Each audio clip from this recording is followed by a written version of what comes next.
Okay, I thought I'd show you how I put my die cut sheet on this, and I just noticed this is my standard tack, and this one I don't use to cut my regular die cuts. So I think that's a tip too, like have one that you do certain cuts on it, and this one here I like to keep it nice and cut free, so that I can cut my letters, because I do cut quite a bit of letters. And then I use my low tack, so this one right here, and as you can tell, it's got lots of cuts on it. Now, a lot of people put their die cuts right up against the line. What I like to do is I put it in the middle of the sheet. That's something that I've kind of discovered in the last couple weeks, because I like it to see the dots on either side, and I'm finding that it's cutting way better. I'm leaving dots at the top, dots at the bottom, and you're going to be able to tell that this is not very sticky. I take a roller and I make it as flat as I can. Now I'm trying some different things, and I will let you know what works the best. I had some spray adhesive and I tried it, but there's something wrong with my spray adhesive. I don't know what's going on, but so I just ordered some new stuff. So we'll wait till it comes in. But for now, I'm just using some Scotch tape, because then the scanner is not going to try to read this, right? Because it's clear. So I'm just putting one in on every corner and making sure that this doesn't lift. And then if I'm afraid that this is going to lift too, then I would put some here too. And then I would put it in the scanner like this. This time we're going to cut some die cuts, and we're going to do them a couple different ways, and it's all in one sheet. So I want to show you. So we'll scan and direct cut into the machine, and then you would go here and you would choose whether you want black and white or color, and these are color. So they're little reindeer. I'll show them to you at the end. I just don't want to move anything. So we'll scan and start.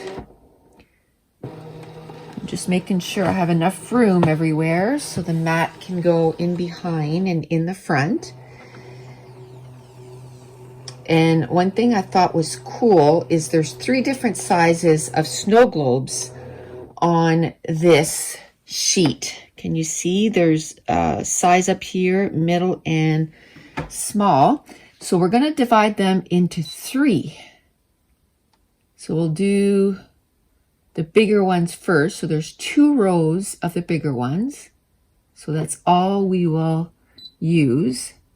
So we'll make this as tight as we can around those snow globes, and we'll hit OK.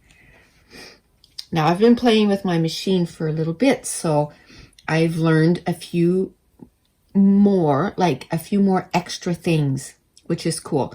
So this one here will cut as a die cut, so that there is a little white space all the way around. So this is where normally I would stop. I would just hit OK. Yeah, it looks like it's around the globe. I'm good. And I would hit OK and I would keep going. But we're going to go to ignore object, and I'm going to try and zoom in. You can see right here, you can see the outline. We're going to go until we cannot see it anymore. So that outline disappears. And I'm thinking it's 1 point something. So we'll go pretty fast here until we're in the maybe 1 point.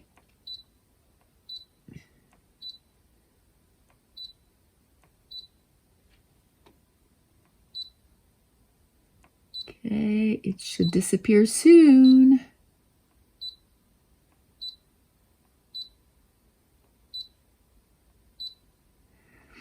Maybe these were the 2-inch ones, maybe.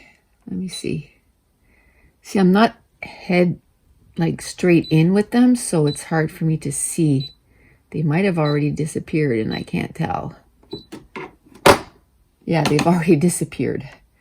Okay, let's go back. Okay, now they're, I'm gonna have to, I don't know how I can turn this so I can see them. Okay, we'll go up. Maybe I'll look on. Okay, see how at 1.38 they disappear? So I'm going to go down to 1.34, and every object is going to be different. So that's why you go until they disappear, and then you go one back, then you hit OK. I had to look on the screen for me to be able to see it because of the angle that it's at right now. I can't see. Now this is to smooth that line because it's going to want to cut kind of jagged, but this one here, I kind of want it to go smooth. I tried this with my letters and I don't like it because it rounds the corners. So I don't do it when I cut my letter stickers because I want it to be a square. Okay, so now we got the smooth line. And like I said, this one, we're going to turn it into a die cut. So we're going to go to this icon here and we're going to go to 0.04 and it's going to cut a little white all the way around that globe. And then we'll hit OK. There's nothing to take away. If there was some extra black marks there, I would have hit the edit and taken those away because they would have actually cut that. Okay, so then we're going to go to cut. Now, this, it's all set. So the pressure is 3, speed is 3, half cut is off. And then we're going to hit start. And then it's just going to cut it.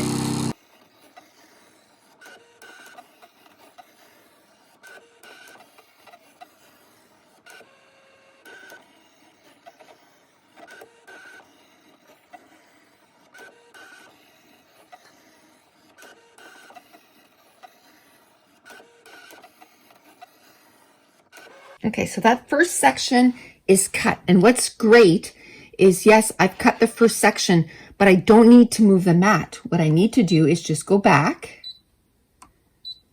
until I can move these arrows again. So this time, we're just going to take the middle size globe. So I don't have to rescan. I don't have to do any of that. Load the mat, re-stick my mat, because I want to cut them differently. And even if I wanted for them to do all die cuts, I would still do it this way because they're all different sizes. So we frame the image. They're all different sizes. So when we do the part where the image disappears, they're all different sizes. So they're not going to disappear at the same spot. So it's not going to recognize some of them. So you're better off to just cut them separately. And yes, you could cut the sheet apart and do it 3 different times, but this time I only had to scan it once. Okay, so we're going to go right down. Okay, so now they're on because it was still, remembering what we had done a while ago.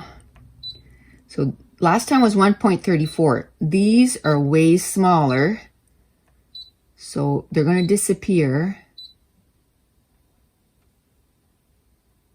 quicker. I see a problem with that one right there. It didn't read the whole thing. So I might delete it so it doesn't cut it at all. Okay, so what I did was I just took the mat off, rescanned it, and sometimes that'll happen. And just to say, if sometimes you keep doing it and it doesn't work and you were doing it on color, try on black and white and maybe it'll work that way. The only thing is you'll have lots of lines that you'll need to delete, like kind of maintenance. But if it scans everything, then it's kind of worth it. So I'm trying to stay at a level that I can see when they disappear. Trying to see if you guys can see.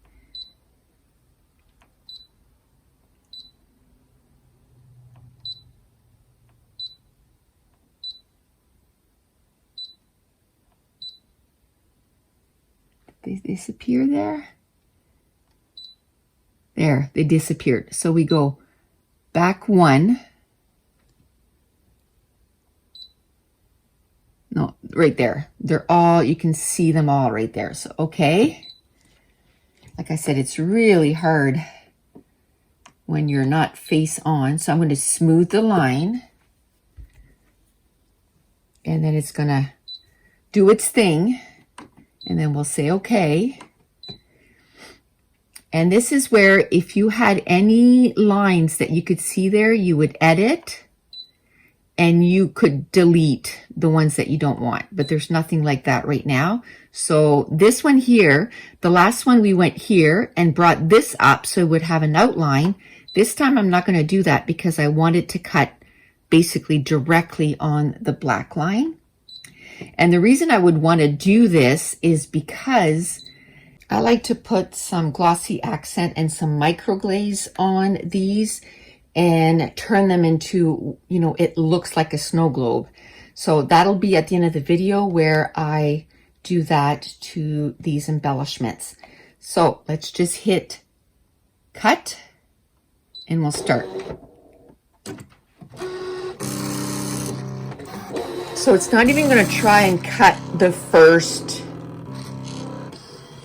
ones because they're already cut, and where we kind of zoomed in on only the middle row, that's all it's going to cut. And I love that you can basically, you know, say no, only cut right here. And not that these snow globes are difficult to cut by hand, but this has just opened up my world 1000%. And then you can take a stamp and stamp it on a piece of cardstock and you can cut it out instead of, you know, stamping it out and then for you to cut it and it's not perfectly cut. You can, I mean, this is a digital print, but you can, you know, do that with stamped images.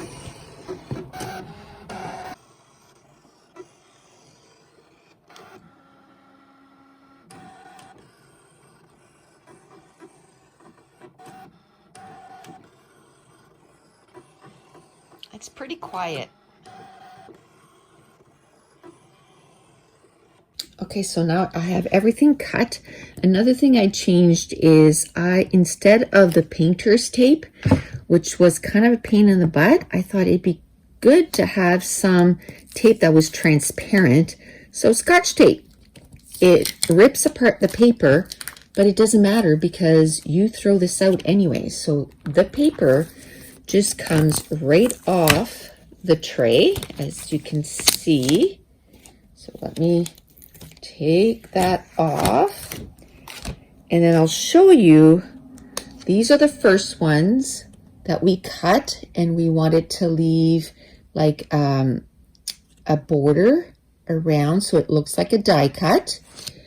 And then the second one we cut so that it would cut right on the black line so that I could turn this into a snow globe. So I'm going to put some microglaze on this and some glossy accent next, and we're going to turn these into something that looks like a snow globe.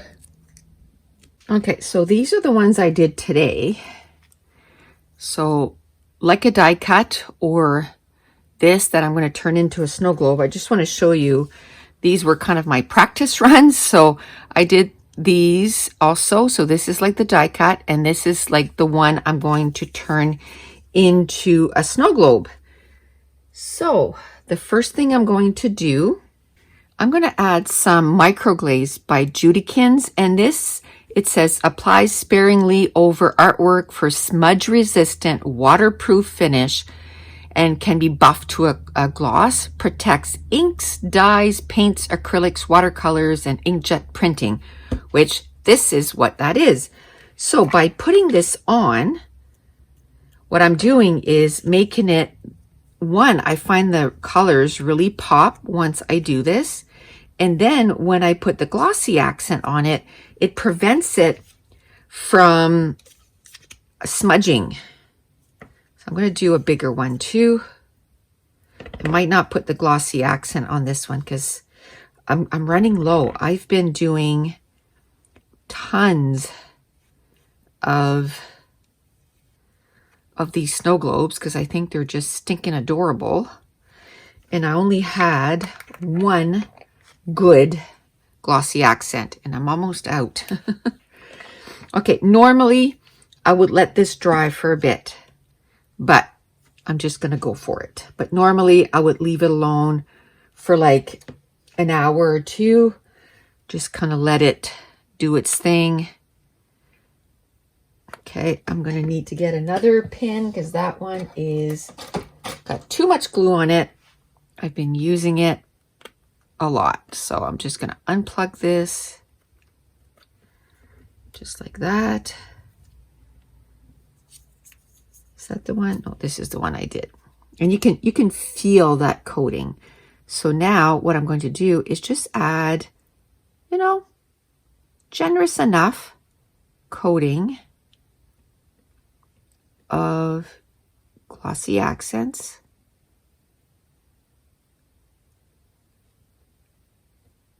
And then you got to let it dry overnight. So I've kind of dedicated a spot in my room because I've been doing these quite a bit. And then I just take the nozzle and kind of move stuff around because it's pretty liquid right now. So it's letting me move it around quite a bit. I want to make sure that there's no empty spots. And when I'm not filming, I'm able to bring it up to sort of, to me, way closer so I can see exactly what's going on. And I usually tap on the bottom and it kind of levels off.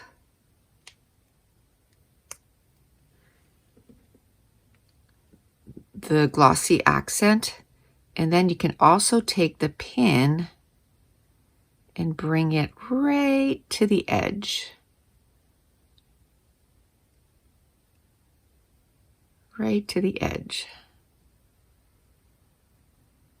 Okay.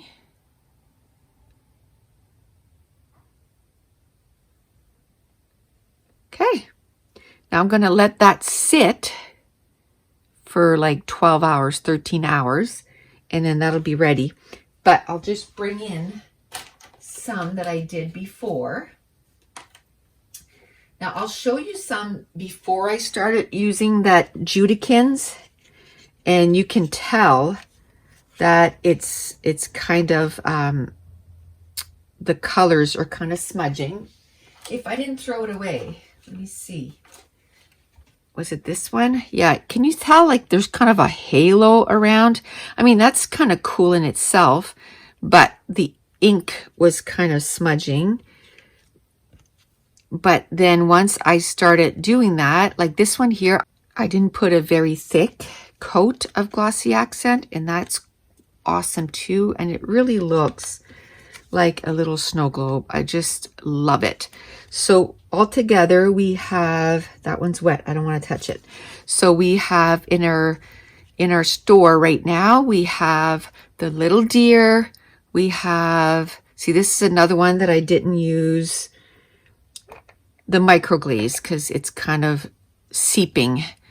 But we have the tree, the little deer, and the Santa Claus in the snow globes, and we have them in all different sizes, and it comes in a bundle of 3, so you get all 3 different sizes, and everything is 50% off now in our shop. So that's it. I'm going to end this here today, and I want to thank you so much for watching. Bye.